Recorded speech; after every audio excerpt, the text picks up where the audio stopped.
Tesla is currently developing the third generation of their Optimus robot. It's a product that Elon Musk has promised will be the most advanced humanoid robot in the world. Tesla's competition in this market has been heating up as well. There are robots everywhere right now, and it's become more important than ever for the Tesla bot to deliver on Elon's promise. These are the features that will help keep Optimus one step ahead of the competition. We have to start with the hands because the human hand has proven to be one of the most difficult things in the world to replicate. That goes for AI and robotics as well, but Tesla is getting close. Elon Musk has promised that the Tesla Bot Gen 3 will be coming with a new hand design that offers 22 degrees of freedom. This would be an upgrade over the 11 degrees of freedom in the current Tesla Bot Gen 2. In practical terms, this means that the Tesla Bot's fingers will be getting a third knuckle. If you look at your own hand, your finger has 3 joints. One where it connects to the hand itself, one in the middle, and one near the fingertip. If we look at the Tesla Bot's current hand, it has the joint where the finger meets the hand, and the one near the tip, but it's missing the middle flex point. That is a very important degree of freedom. We've seen a very interesting evolution of the Tesla Bot hand design. If we remember back to this image of the robot hands forming a heart from AI Day Part 2, this one didn't really have fingers, just a thumb and 2 claw-like appendages. Kinda reminds me of Danny DeVito's penguin from Batman Returns. Anyway, this is following in Elon Musk's philosophy of the best part is no part. What you do is remove so many parts and components from a product until you're forced to start putting stuff back in. In this case, the starting point was the human hand, an incredibly complex piece of hardware that was meticulously crafted by millions of years of evolution. Tesla Bot Hand V1 was rendering the human design down to its bare minimum. That made it easy and cheap to produce, but the whole point of the Tesla Bot is that it will become a direct substitute for human labor, and we use our hands extensively in pretty much every line of work, so the robot hands need to be on par. Then we get Tesla Bot Hand V2.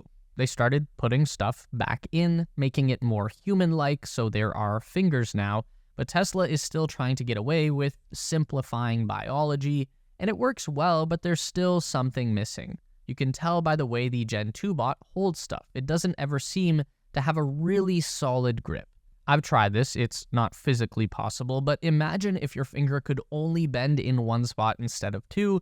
It would be hard to grasp most of the tools that we use on a regular basis because they are designed for fully functioning human fingers.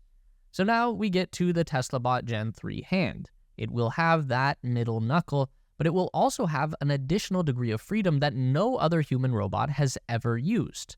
So as I'm sitting here typing this script, my fingers are constantly stretching out to reach the keys because I'm not a proper typist and I don't use my pinky fingers on the keyboard, but I can still do it because my 3 main fingers can stretch out wide to reach the outside keys and then bunch together to reach the inside keys. That's something that the Tesla Bot will be able to do as well. These new degrees of freedom will allow Optimus to spread his fingers wide and then bunch them together, just like a human hand.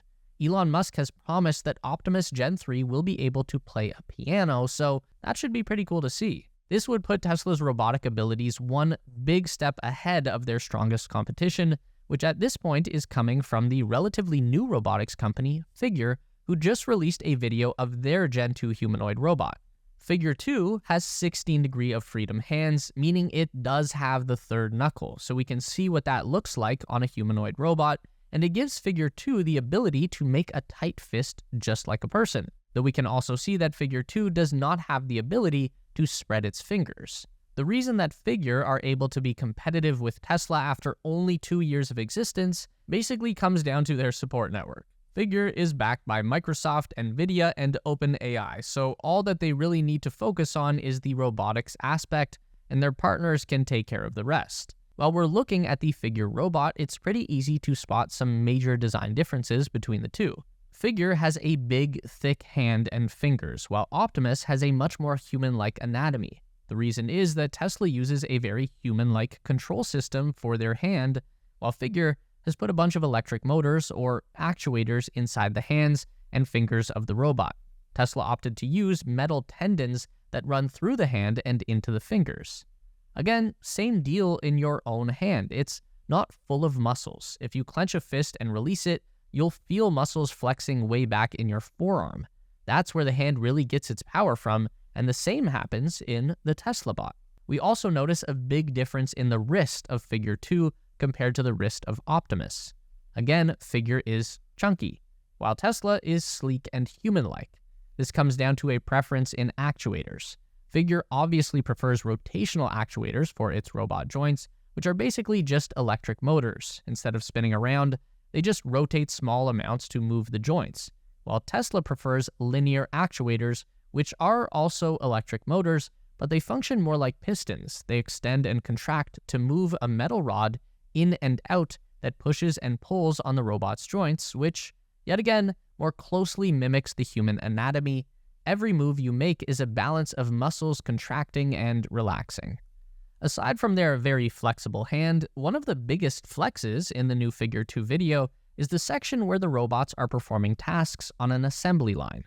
This is the body shop inside a BMW car factory, and it's made to look like the robots are performing useful tasks. Any human worker who moved this slow would be fired, of course, but they do seem to be able to do the job, which is neat. We've seen pretty much the same from Tesla over the summer. Elon Musk said that there are 2 Optimus robots working at a Tesla factory in Fremont. We've now seen a couple of video clips where the bots are taking 4680 battery cells from a production line and placing them into shipping containers. Again, they are moving painfully slow, but they can do the job. Elon keeps promising that by the end of the year, there will be bots working in the factory doing more tasks, so hopefully he's not too far off with that prediction. Here is another big feature release that is going to be critical for the Tesla Bot Gen 3. It needs to have a voice. And that's not just because Figure's robot already has a voice and Tesla needs to compete. It's because there is generally no point to having a humanoid robot that is designed for work unless it can communicate through speech. The bot needs to understand what you are asking it to do at the very least, but it would also be great if the robot talks back, so that it can confirm that it understands or ask a question or explain what it's doing and why. The point is, we definitely don't want these silent automatons just wandering around doing stuff with no way to know what it's up to. Elon Musk has said that the Tesla bot will have a customizable voice and personality. It will get to know its owner and understand their preferences to the point where you won't even need to ask the robot to do something. It will just know what you want. Figure has a voice that's powered by OpenAI. It's basically like if you ran ChatGPT on a human-shaped computer and added a voice function. Nothing particularly groundbreaking in this day and age, but we know that OpenAI is an industry leader when it comes to AI language models, so they will be tough to compete against. Luckily for Tesla, OpenAI does have a strong new competitor, and it just happens to also be owned by Elon Musk. xAI's latest Grok 2 language model just came out in August, and it's already competing very strongly with OpenAI's GPT-4. Now, Grok is still lagging behind a little bit on the industry benchmark testing, but for the average user, the difference is pretty much negligible. So this gives the Tesla bot access to a language model that would be competitive with what Figure is offering, which means that we should be hearing Optimus speak sometime very soon, or are we hearing Grok speak through Optimus? I don't know. What I have been trying to figure out is how to reach a point where interaction with the robot is more conversational. The biggest problem that stood out with the Figure 1 OpenAI chat video is that the bot was always very slow to respond, and that's with the advantage of industry-leading AI models and computing hardware straight from NVIDIA. So theoretically, this is as fast as a talking robot can possibly go, and that's a little disappointing. From what I can gather, the problem comes down to energy. It's totally possible to run the AI models natively on a computer that's integrated into the robot, but the processing power needed to run a complex AI is very energy intensive. You need hundreds of watts of power just going to the AI computer. So now we need to make a decision. Because the robot is battery powered, we have a finite amount of energy to work with. Do we want a really capable robot or a really powerful AI computer? We don't have enough energy on board to support both at once. Not yet, at least. So for now, we'll just have to settle with the robot sending queries off through Wi-Fi to a dedicated AI server that will run the model and then broadcast the answer back to the robot. I don't know if anyone else was curious about how that worked, but I thought it was cool.